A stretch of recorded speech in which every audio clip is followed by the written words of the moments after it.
that we serve, Ridgewood, Glen Rock, and Midland Park. We're looking forward to work together with all of you to build the future of this important utility, because as you all know, water is a vital resource. You can see what's happening out west in California, and we all need to work together to preserve that for the future generations.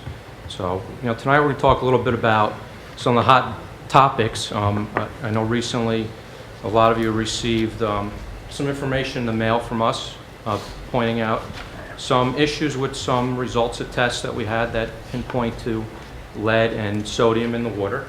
So we're going to explain that. We're also going to dive into the metering and billing issue that one of us here have had to deal with, including myself and the people at the table here all being customers of the utility.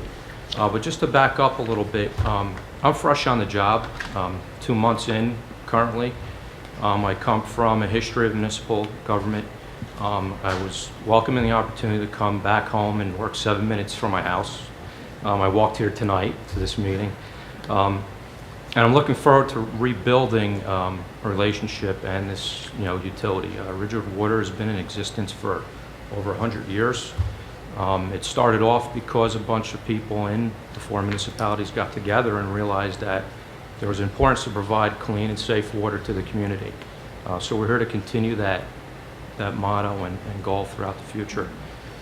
So let me start with one of the bigger issues, and that's lead.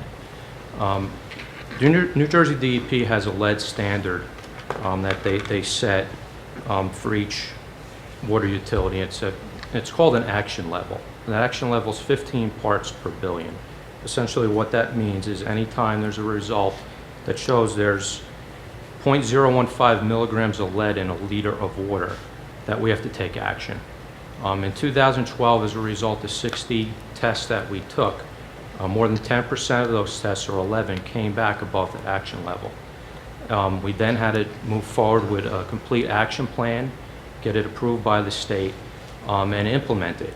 At this point, we've implemented over 58% of this action plan, which consists of a corrosion control program, and that involves the installation and the introduction of phosphate into the water system. Phosphate is a natural chemical, and it controls corrosion. Because what we found and what the state has found, and this has been around for decades and other utilities use it, including Passaic Valley, United Water, and Hawthorne Water have been using it for years. The water, when it comes in contact with... Excuse me. Yes. How high above the 15 parts per billion was the average of the 10%? I don't know the average, but the highest reading we got was 21.6 above the 15. Thank you. And keep in mind, the 60 places we tested are high hazard areas. There were homes and businesses known to have lead service connections.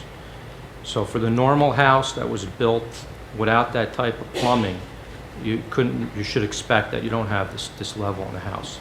But what would be an average house? Because my house is very old, and I know there's a lot of old houses. So. What's the year typically? 1930. And above. And above. But as I'm going to explain, even the fixtures you buy today have the potential of leaching lead into the water. Thus, the state's position that no matter what the action is or what they find, you need to implement the system throughout the entire utility. And we're doing that at every point of entry. Every well is going to have this corrosion control. In the interim, what we're asking for and what we provide in this documentation, and why we have to send it out, and really why we're here tonight, is in the interim we just ask people to do 2 simple things. In the morning, or if you're away from the home for a period of time, run the faucet for at least 30 seconds.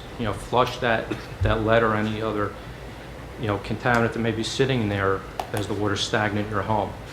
Use only cold water for cooking. Even brushing your teeth. Don't use warm water, because you'd find that the lead leaches out more in that type of temperature. Getting back to the corrosion control and why we're doing this, what happens when the water becomes stagnant? It corrodes, and it comes in contact predominantly in the home with the lead piping, metal piping, or fixtures, and it corrodes that lead from the fixture.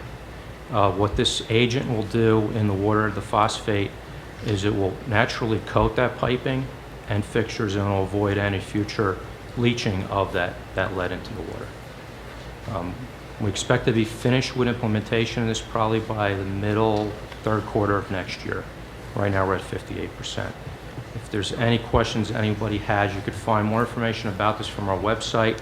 We're going to leave pamphlets, information on the whole program and the phosphate, and you could find it online at the EPA and New Jersey DEP websites. A question.